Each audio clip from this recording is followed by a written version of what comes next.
बिस्मिल्लाहिर्रहमानिर्रहीम। Dear students and viewers, अस्सलाम वालेकुम।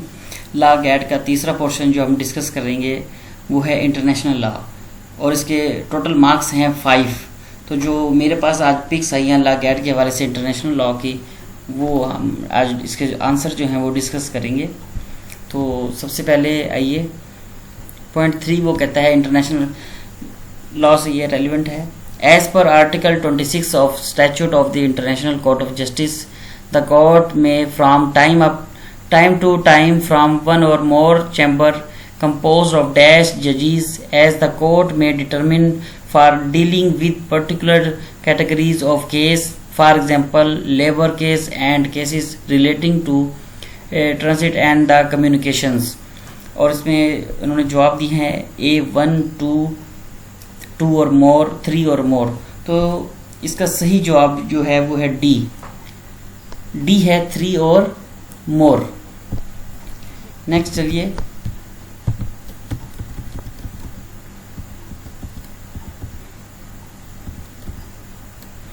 नेक्स्ट हमने जस्ट अभी इंटरनेशनल लॉ को कवर करना है, तो हम बाकी छोड़ रहे हैं।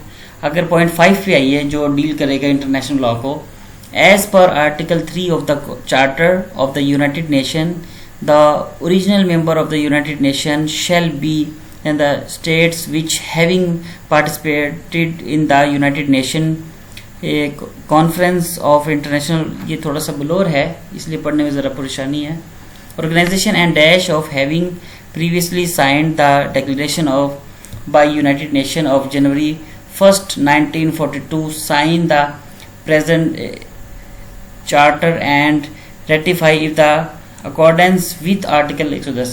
अब 110 के मुताबिक वो पूछना चाहता है। इसका जवाब है डी, इसका है D, San Francisco.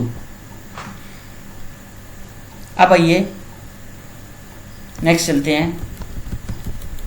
Next 12 point पे देखें तो ये भी इंटरनेशनल लॉ से रेलिवेंट ही ये क्वेश्चन है।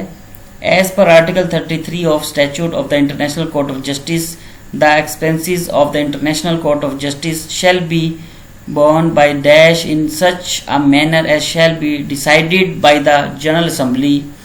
अब वो इसमें पूछता है कि इसका जवाब होगा defence country, plaintive country, international mandatory fund, united nation. जी, तो इसका सही जवाब होगा डी, यूनाइटेड नेशंस।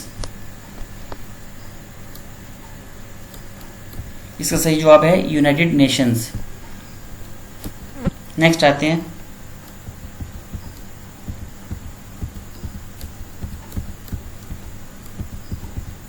नेक्स्ट है 17। अब 17 अगर पॉइंट देखें तो ये भी डील करेगा इंटरनेशनल लॉ को। ये बताता है as per article 23 of the charter of the United Nation, the Security Council shall consist of 15 member of the United Nation. 5 ये काफ़ी ब्लोर नहीं पढ़ा जा रहा है, तो dash Russia and the United nation. वो 5 वीटो पावर्स वालों को डिस्कस करता है कि वो कौन कौन से हैं। उसने बता दिया रशिया है, यूनाइटेड नेशन है, यूनाइटेड किंगडम है, और 5वां कौन सा था, तो ऑस्ट्रेलिया, फ्रांस, जर्मनी, जापान। तो इसमें सही जवाब जो है वो बी है, फ्रांस है इसका सही जवाब। इसका सही जवाब है फ्रांस, वीटो पावर वाले। वो जो 5 मैंने आपको बताए थे, यूके, यूएसए, फ्रांस, उसके बाद रशिया, उसके बाद चाइना। तो ये वो 5 लोग जिनका जिक्र कर रहा था।